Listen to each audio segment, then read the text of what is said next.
Hey, what's up? My name is Ashley, and to plan the best party, you're in the right place. I am a beginner hostess, but already with hosting one event, I've learned 5 tips that I am here to share with you.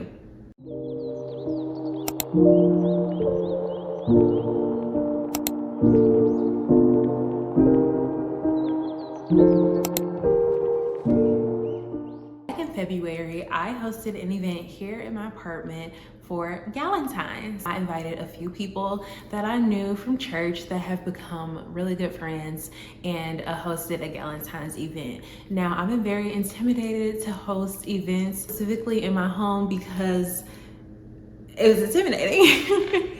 I've been very intimidated to host events for a few different reasons. I was really scared about who to invite, if those people would want to come, if they would have a good time while they were here. There were a lot of these thoughts ruminating in my head. And also, I'd seen the events on social media. If you are on YouTube and you're interested in parties and events, you've probably seen Raven Elise.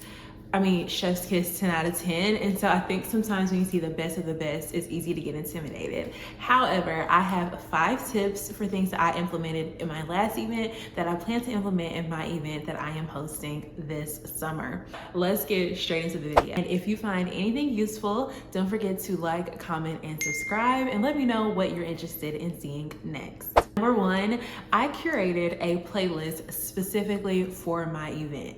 This is one of those small little details that don't go unnoticed, and it really helps to curate the vibe and the energy of the event. I thought about how I wanted people to feel once they got here, how I wanted people to feel and interact while they were here, and I added music that would go along with those feelings and those vibes and energy that I wanted to curate. Because it was a Galentine's event and was right around Valentine's Day, I really focused on songs that were about love. I did a 90s to 2000s hip hop and R&B playlist, which is also available on Apple Music and Spotify. I'll drop the links below if you're interested in listening. And while there were songs that definitely fit that niche and fit that box, I made sure to keep songs that were not too slow, not too sad, also not too upbeat, but really somewhere in the middle. So each song was curated specifically for this playlist, for the people that I knew would attend, and for the energy that I wanted the girls to have while they were here. So I definitely recommend curating a playlist specifically for your event with those things in mind. Not just songs that you know, but songs that you think your guests will know and enjoy as well. So a lot of times this will be more popular, more mainstream songs, something that I think was a nice little touch. And I played the Spotify playlist on my TV while people were here. And another tip to just keep in mind is that the playlist should be long enough. My event ended up being a lot longer than I anticipated, so the playlist played twice, but that's fine. But I would definitely say get in the 2-hour range, depending on the party and what you have planned. We definitely paused it a few times for games and whatever, but definitely curate a playlist specifically for your event. Number 2, in making your event one to remember, I suggest having thoughtful and intentional gifts. While I don't believe that gifts are a necessity for an event, just a little party favor really helps to add that stamp. It's the whipped cream on top of the sundae. It's the last little detail that really pushes your event from something a little bit basic to a little bit more elevated. So I definitely recommend having some type of party favor or take home trinket, and something that is thoughtful and that matches the overall theme of the event. So because it was Galentine's, I decided to really utilize that to the best of my ability. So I asked each guest, and this will tie into number 3, but I asked each guest on my invitation what their favorite candy was. So I had each girl's favorite candy in the bag. I wrote handwritten letters to each individual saying something about them that I really liked, in the way that they've been placed in my heart. So that was also specific to each person. And then my like big item in the bag was a mirror. All of these things will make more sense as I go along the list why these things were included.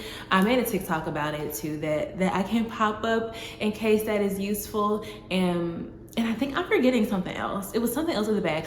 Oh, and it doesn't have to be expensive either. So because of the mirror and because of the other thing I'm gonna mention soon, I also put makeup wipes and like hand lotion. And the makeup wipes, hand lotion, the tissue paper, and the actual gift bag were from Dollar Tree. So it doesn't have to be expensive. I think even the cards were from Dollar Tree. So that wasn't expensive at all. The real like big thing was the LED portable mirror, which I use mine. I hope the girls use theirs too, but definitely a gift that ties into the theme that you've put a little bit of thought in will help elevate your event. Number 3, always have an activity. Whether this is a game, whether you're playing Uno, spades, it's a pool party. I think there needs to be something for people to actually do other than eat. just to keep the energy going. At my Galentine's party, I had a lip gloss station. I'm actually not wearing the lip gloss right now. I should have done that. I should have worn the lip gloss because I do wear the lip gloss that we made at the party. But I think this also helped differentiate my event. It was a very collaborative experience, which I didn't anticipate. That wasn't something that I was planning for it to be, but it was fun. It was fun. And that's something else that really doubled as a gift. So I could have just done that as a favor, but I wanted to do a little extra for my girls. So that's why I had the makeup wipes and why I put the mirrors in the bag tied with the lip gloss thing. So it was a really good time, and a lot of girls enjoyed making their own lip glosses. There was actually enough for everyone to go home with 2.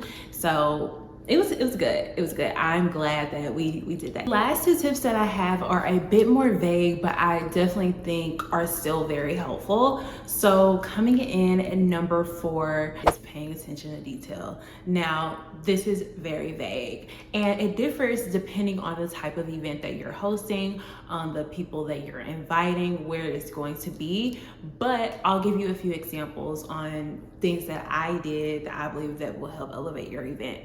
So my theme for my Galentine's Day party was pretty in pink. So I naturally made sure that basically everything was pink. Even for my attire, I asked my guests to wear something pink. My invitation was pink. I'll pop that in too because that was a great detail.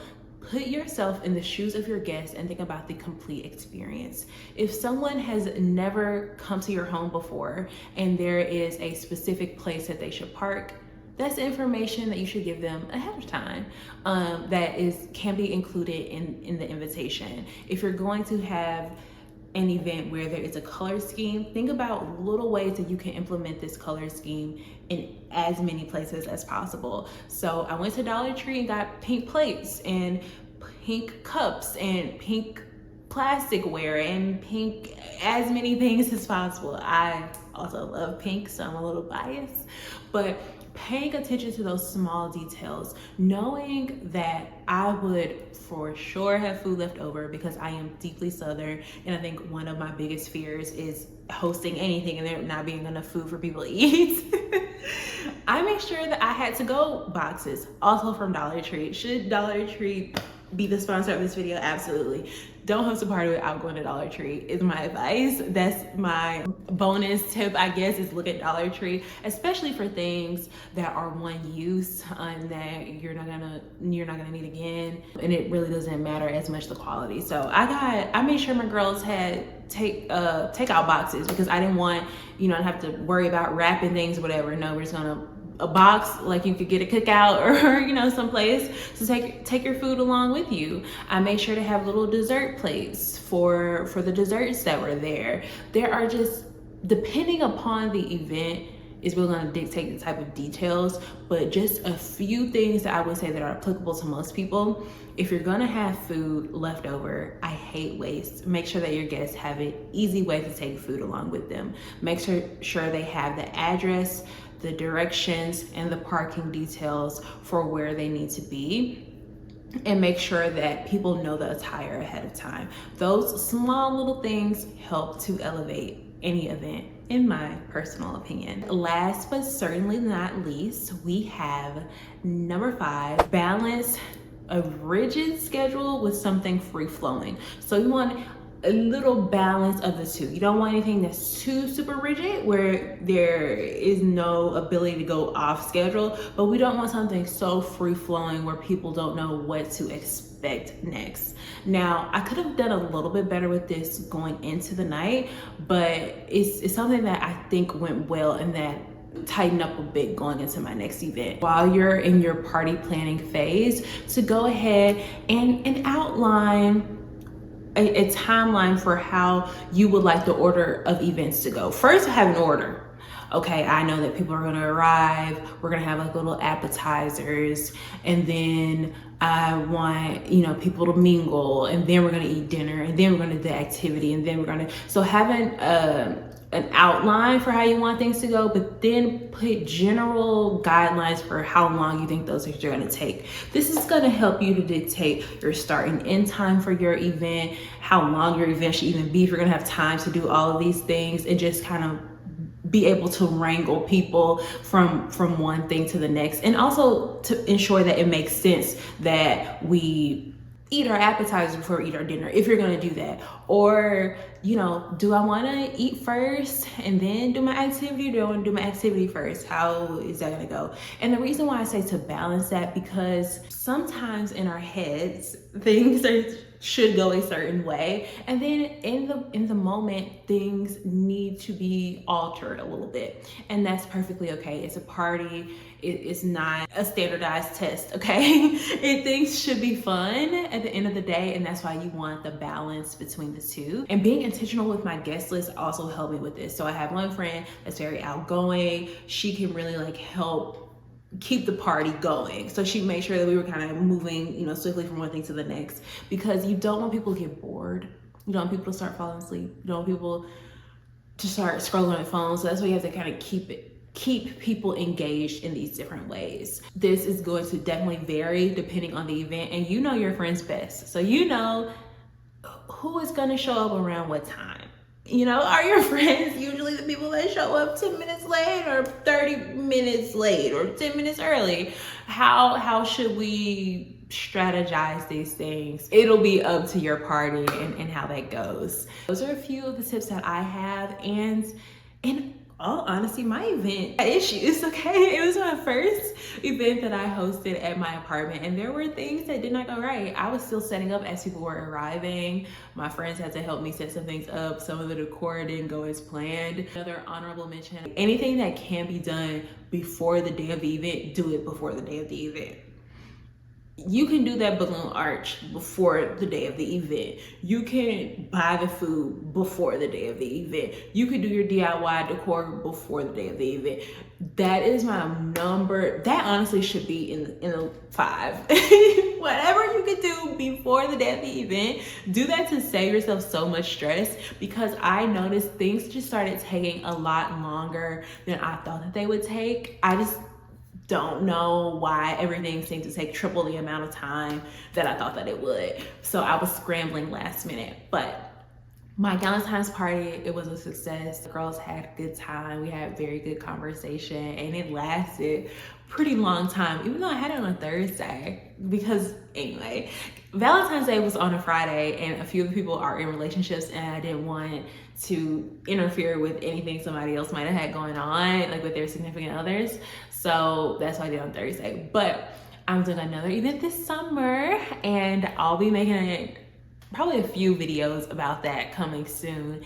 And that event is gonna actually be on a Saturday. So I just need to get with the girls and get temperaments to see about some dates, since a lot of people, take vacations and trips and things in the summer. So I don't want anyone to not be able to make it. I'm thinking the guest list for this will be similar to Galentine's, probably the 8 ish people.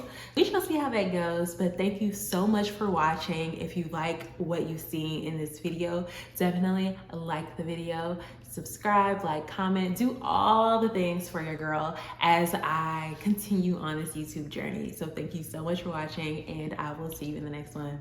Bye.